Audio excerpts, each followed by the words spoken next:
Hello, in this video, I'm going to share a recipe for lima bean chowder. This is an entirely plant-based chowder because it's a tomato chowder rather than a creamy chowder. I'm going to offer some suggestions about lima beans depending on what variety you decide to use in the soup, and I'll make some suggestions about how to do this recipe both on the stovetop and in the slow cooker. So the recipe calls for basically 3 cups cooked of lima beans, which means you can use frozen beans, canned beans, or you can cook your own dried beans. And I'll offer a suggestion too if you'd prefer to put dried beans straight into the soup. But I'll also make some suggestions if you'd like to follow the recipe step by step the way I usually make it, because I buy beans that are available fresh locally during August and September, which means that I'm either using fresh beans that I have already blanched, or I'm using beans that I have frozen, which I've done this time. But you can use any variety.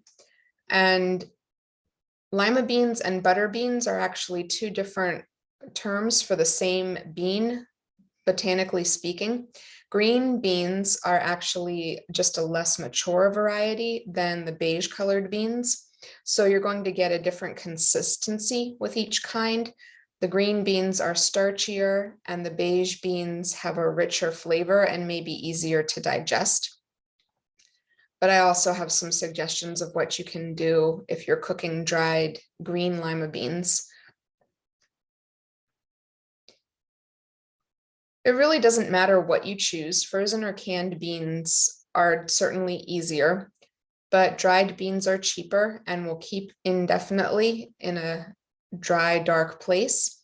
So that's economically the best option. It just takes a little bit more work or a little more time.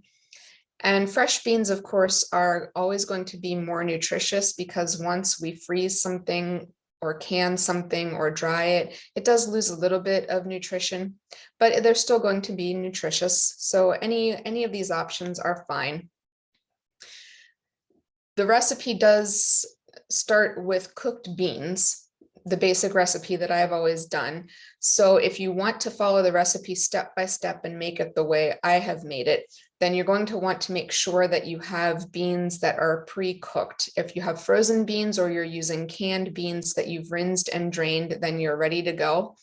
If you decide to use fresh beans because you're able to find them, or if you save this recipe for later when you can get them in season locally, then you can follow the instructions on the left side of this screen for blanching the beans ahead of time to put them in the soup so that they can cook in the short period of time that they're in the broth. You can also do this with fresh beans if you get them in season locally and just freeze them once you've blanched them, which is what I do. If you have dried beans, then you'll want to follow the directions on the right side of the screen and sort and soak the beans either overnight or doing a quick soak. And then you would want to cook them for about an hour in boiling water. I do recommend that if you're cooking dried beans, you add a pinch of baking soda and a pinch of salt. The baking soda will help to make the beans easier to digest. And if you are using green lima beans, they will also help to retain some of the color. If you are using dried beans, you do not need to cook them ahead of time. I do offer a suggestion either on the stovetop or the slow cooker of what you can do if you want to use dried beans and just put them straight in the soup. You will need to make some adjustments.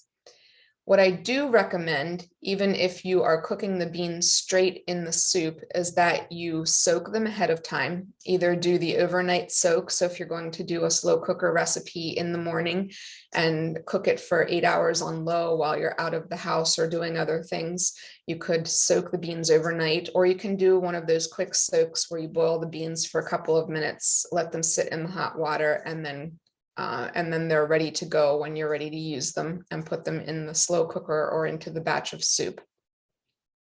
Either way, soaking them does help to make them easier to digest. And as I mentioned, if you are going to boil them separately in water, then, or blanch them as well, if you have fresh beans, you can blanch like that as well.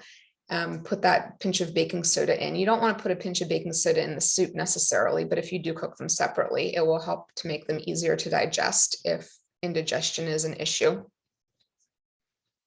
So regardless of how you make the soup on the stovetop or in the slow cooker, these are the basic ingredients that you will need for the soup. Some of them are optional depending on how spicy you like to have your soup.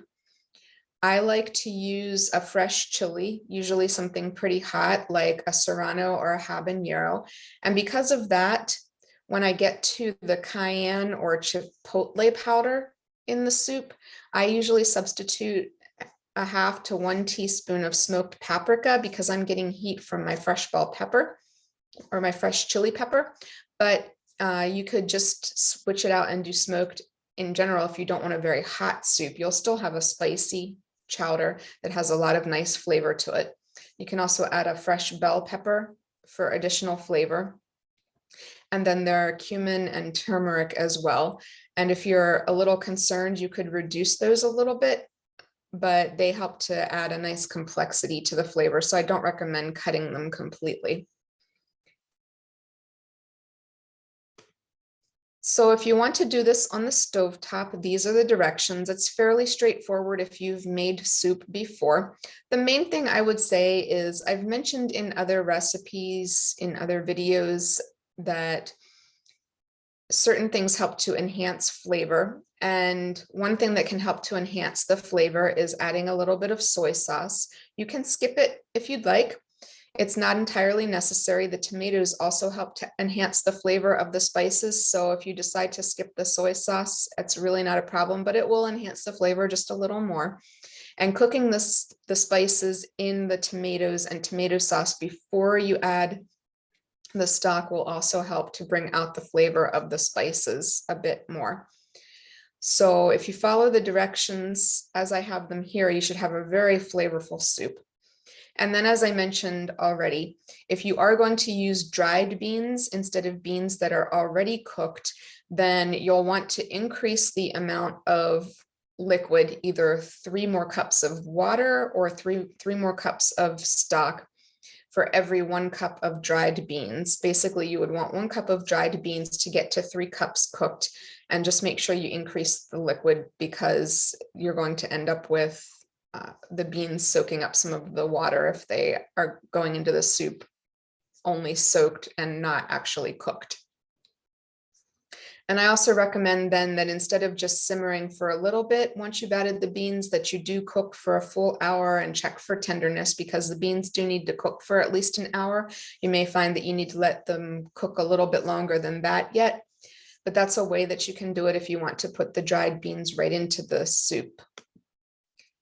If you would like to do this in the slow cooker, then here are the directions. They are fairly similar, except that the amount of time that you cook is going to vary, both in general as well as depending on what kind of beans you use. But again, if you go ahead and cook the spices in the tomato sauce and the tomatoes before you add the stock and the potatoes and the beans, you're going to find that you'll get more flavor. So go ahead and do that like the instructions suggest, and then follow the cooking time guidelines depending on what kind of beans you're using. You can do this for 4 hours on low if you use frozen, cooked, or canned beans. And then if you decide to add the soaked but not yet cooked dried beans to your slow cooker, then you'll do the whole thing for 4 hours on high or 8 hours on low. And again, make sure that you add 3 cups of water or 3 more cups of stock for every cup of dried beans that you're adding to the soup. So this is a fairly straightforward soup. It's got a lot of nice flavor to it. You could do different kinds of substitutions. If you don't like sweet potatoes, you could do regular potatoes. You could add a little bit of carrots then to still get some orange beta carotene. You can use a different kind of green than kale or spinach. There are many kinds of vegetables out there. But basically, if you have the amount of vegetables according to cups, you'll have the kind of soup that this is asking for. And it's very nutritious and delicious because there's no dairy and no meat in it. It's very low in saturated fats. It's got a good amount of fiber, which we all need in our diets. And the protein is decent because of the lima beans. If you need more protein, you can, of course, serve it alongside something else. Or if you're trying to eat an entirely plant-based soup, you could always increase the beans. That would be an option too. There's room in the soup because it's brothy for you to add more beans if you'd like. So this is something that can be a one-dish meal. If you aren't looking to eat any meat or seafood, you can also enjoy it as a vegetable alongside some kind of meat or seafood. You can add some pasta, rice, or quinoa if you would like to have a more stew-like consistency, especially in the winter time when a nice hearty soup is a really good one-dish meal. Or you can serve it with some bread and skip the rice or pasta or quinoa. I hope that the recipe is something that you enjoy and that there have been some helpful tips here for you.